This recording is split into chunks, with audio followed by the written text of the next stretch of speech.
Assalamualaikum warahmatullahi wabarakatuh. Perkenalkan, nama saya Kaliza Abdatisya dengan nomor induk mahasiswa 201.232 dari kelompok 10. Terima kasih. Perkenalkan, nama saya Azna Dewi Wulandari dengan NIM 2003392.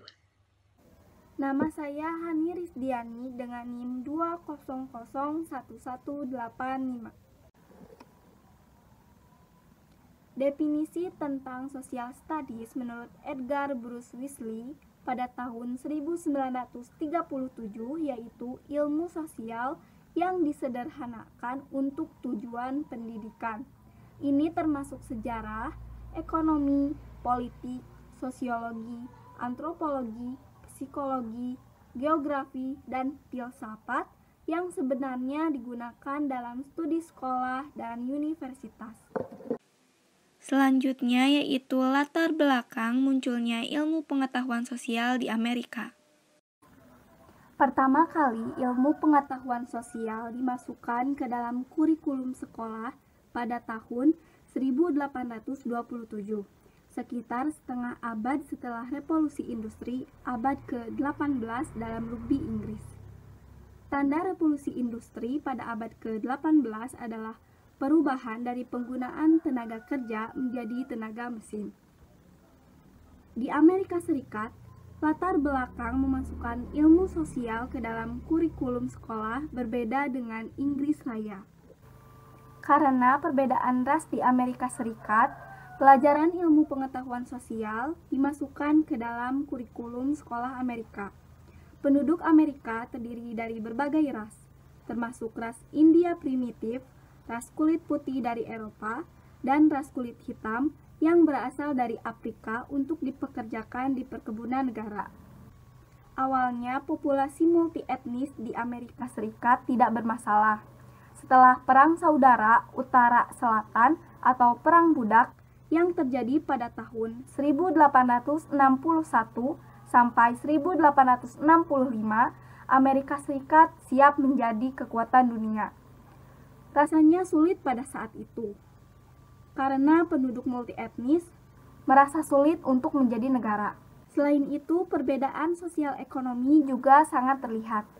Pakar sosial dan pendidikan berkomitmen untuk membuat populasi multietnis terasa seperti satu negara Amerika Serikat. Salah satu caranya adalah dengan memasukkan ilmu sosial ke dalam kurikulum sekolah Wisconsin pada tahun 1892. Akar sejarah ilmu pengetahuan sosial di Amerika Serikat dibuktikan dengan dipublikasikannya karya akademis oleh National Council for the Social Studies. Pertemuan organisasi tersebut pertama kali dilaksanakan pada tanggal 20 sampai 30 November 1935. Dalam pertemuan tersebut disepakati bahwa kurikulum ilmu pengetahuan sosial pada dasarnya bersandar pada ilmu-ilmu sosial. Pembahasan tentang latar belakang lahirnya ilmu pengetahuan sosial akan dilanjutkan dari dua aspek, yaitu dengan mempertimbangkan aspek sosial penelitian ilmu pengetahuan sosial serta latar belakang sosiologi dan pengajaran ilmu-ilmu sosial. Perkembangan ilmu pengetahuan sosial dapat kita lihat melalui sejarah social studies yang dikembangkan oleh Amerika Serikat dalam karya akademis dan dipublikasikan oleh National Council for the Social Studies pada pertemuan organisasi tersebut tahun 1935 sampai sekarang. Ini saya akan menjelaskan kurikulum IPS di Amerika Serikat dan negara bagiannya. Yang pertama, negara bagian California. Di California ini, mata pelajaran IPS tidak hanya terfokus kepada sosiologi maupun geografi, tapi di California ini lebih terfokus kepada mata pelajaran IPS, yaitu sejarahnya, karena mereka ingin menciptakan para murid-muridnya ini seperti seorang ahli sejarawan. Dan juga nama mata pelajaran IPS di California ini berbeda dengan negara Amerika Serikat bagian yang lainnya, yaitu History Social Science, sedangkan negara Amerika Serikat yang lainnya itu IPS bernamakan Social Studies. Lanjut kepada negara bagian di Amerika Serikat yang kedua, yaitu yaitu di Washington DC, ibu kota Amerika Serikat. Di Washington DC ini berbeda dengan California nama pelajaran IPS-nya. Nama pelajaran IPS di Washington DC ini yaitu Social Studies yang bertujuan untuk mengembangkan kreativitas, pengetahuan, dan keterampilan siswanya dalam berpikir kritis dan untuk pada memecahkan suatu permasalahan yang ada di sekitar sosial lingkungannya. Yang ketiga, ada negara bagian di Amerika Serikat yaitu New York. New York ini kurikulum IPS-nya sangat-sangatlah ketat karena mereka ingin mempersiapkan para murid-muridnya dalam hal studi, karir maupun jenjang pendidikan di sipil yang selanjutnya. Mereka ingin para muridnya ini melakukan standar yang ketat atau proses pemilihan yang sangat-sangatlah ketat yang sudah berdasar kepada New York State. Nah, sekarang masuk ke penerapan pembelajaran IPS di negara Amerika Serikat. Nah, yang pertama ada penerapan gerakan pendidikan multikultural. Nah, pada awalnya pendidikan multikultural ini merupakan suatu gerakan reformasi pendidikan yang dilakukan oleh Amerika Serikat dalam rangka untuk menghilangkan atau mengurangi diskriminasi rasial dan kultur serta etnis yang melekat pada masyarakatnya. Nah, tujuannya itu yang pertama membantu individu memahami diri sendiri secara mendalam dengan melihat diri sendiri itu dari sudut pandang budaya lain. Dan yang kedua itu selain memahami diri sendiri, juga memberikan pengetahuan kepada peserta didik mengenai budaya-budaya dan etnis lain.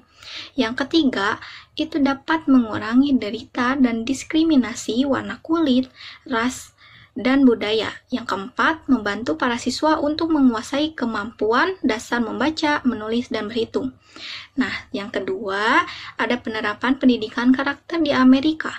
Nah, mengacu pada hasil deklarasi aspek, ada 6 nilai karakter atau pilar pendidikan yang digunakan dalam pendidikan karakter di Amerika, yaitu integritas, rasa hormat, tanggung jawab, keadilan, kepedulian, dan kewarganegaraan. Nah, metode yang digunakan dalam pendidikan karakter di Amerika ada berbagai macam. Ya, diantaranya itu menggunakan sastra, drama, seni, dan musik untuk menyampaikan cerita, pembelajaran pahlawan, pembelajaran langsung, olahraga, dan cara lain untuk merangsang kesadaran dan komitmen moralitas siswa. Dan yang terakhir, itu yang ketiga, itu ada penerapan media audiovisual di Amerika.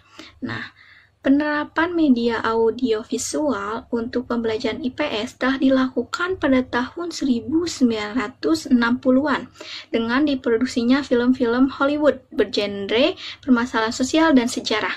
Nah, beberapa sekolah di Amerika juga menggunakan film dokumenter yang bisa berbentuk drama serta video untuk memudahkan pemahaman materi secara menyeluruh tentang rekonstruksi peristiwa sejarah. Nah, guru di sekolah dasar pun juga menggunakan media audiovisual, film dokumenter dalam pembelajaran dengan tema studi sosial untuk membina kemampuan berpikir kritis peserta didik. Nah, di Amerika juga menggunakan teknologi informasi dengan menggunakan fasilitas komputer dan internet sebagai pembelajaran IPS. Nah, bahkan menurut Malloy, baru-baru ini Amerika juga mengembangkan media audiovisual dengan sebuah aplikasi program 3 dimensi yang menggunakan jaringan internet dan telah direalisasikan di 4 sekolah menengah pada mata pelajaran geografi, sejarah, dan kewarganegaraan di Amerika Serikat.